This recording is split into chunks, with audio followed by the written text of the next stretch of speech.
warahmatullahi wabarakatuh. Salam sejahtera bagi kita semua. Halo, bagaimana kabar Bapak Ibu semua? Sehat? Alhamdulillah. Semoga kita semua dalam keadaan sehat walafiat. Perkenalkan, nama saya Dian Mayasari, fasilitator positif parenting dari GSM Putra Linweh, Yogyakarta. Namun sebelum kita mulai, marilah kita berdoa menurut agama dan kepercayaan kita masing-masing. Berdoa mulai. Selesai? Baik Bapak Ibu, untuk kali ini materi yang akan saya sampaikan yaitu komunikasi efektif dengan anak.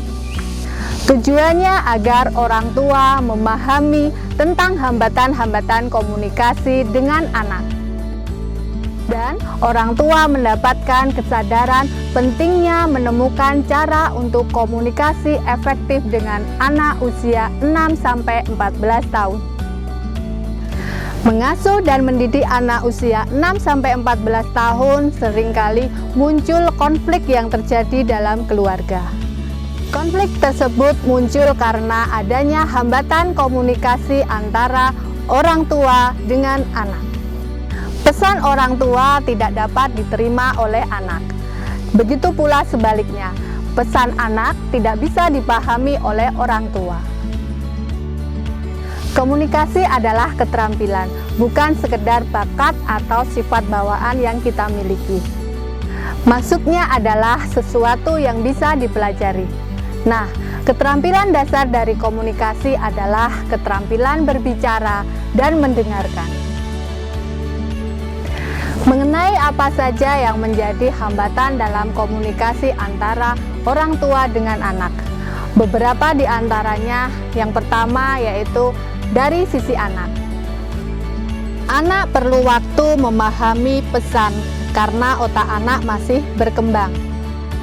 Otak anak belum seperti orang dewasa. Kesulitan menangkap makna yang disampaikan orang tua terutama dalam bentuk larangan. Dan pola pikir anak masih konkret. Sedangkan dari sisi orang tua, komunikasi yang terjalin hanya berbentuk nasihat.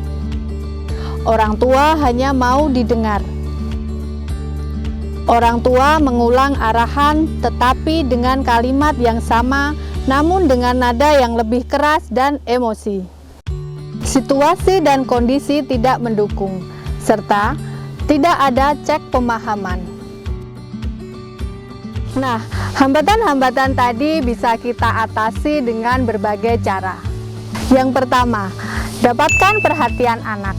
Misalnya kita sebut nama anak, duduk sejajar dengan anak, bisa juga kita memegang bahu anak atau pundak anak. Yang kedua, berikan arahan yang jelas dan sederhana. Contohnya, "Nak, bereskan mainanmu pada tempatnya." Yang ketiga, pastikan anak paham dengan apa yang orang tua sampaikan, yakni dengan meminta anak untuk mengulang kembali pesan yang disampaikan oleh orang tua. Lalu, ketika hambatan sudah teratasi, apa sih yang bisa kita lakukan untuk meningkatkan kualitas komunikasi dengan anak? Bapak Ibu bisa memberikan pujian. Pujian ini penting sebagai bentuk rasa bangga kita sebagai orang tua sehingga anak merasa dihargai. Bisa juga kita menggunakan 4 kata ajaib ini ketika kita ingin berkomunikasi dengan anak. Yang pertama, tolong. Misalnya, "Tolong ibu ambilkan sapu itu, nak." Dengan begitu, anak akan melakukannya dengan senang hati. Yang kedua, terima kasih. Misalnya, "Terima kasih nak sudah membantu ibu." Dengan demikian, anak merasa dihargai perbuatan baiknya. Yang ketiga, maaf. Misalnya, "Maaf nak, ibu tadi sudah memecahkan mainanmu." Dengan kata maaf ini mengajarkan anak tentang tanggung jawab dan keberanian mengakui kesalahan. Yang keempat yaitu permisi. Misalnya, "Permisi nak, ibu mau mengambil gelas yang ada di depanmu." Ini akan mengajarkan anak untuk sopan santun dan menghargai orang lain.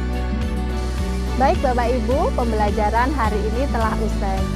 Namun sebelum menutup video hari ini, saya akan merangkum materi pembelajaran yang sudah saya sampaikan, yaitu sebagai orang tua perlu mengembangkan kemampuan untuk merespon positif situasi yang dihadapi.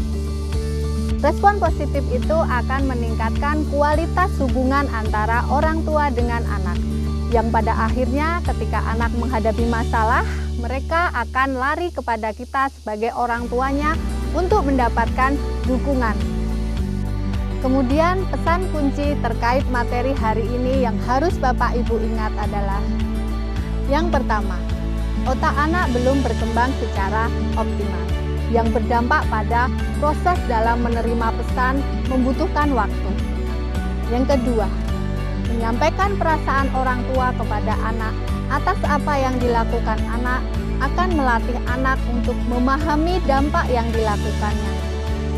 Yang ketiga, 4 kata ajaib, tolong, terima kasih, maaf, permisi, akan melatih anak untuk belajar menghargai orang lain. Demikian video kelas pengasuhan kali ini. Jangan lupa tonton video selanjutnya tentang kelas pengasuhan positif dari GSM Putrolinuwih Yogyakarta. Terima kasih. Wassalamualaikum warahmatullahi wabarakatuh. Sampai jumpa.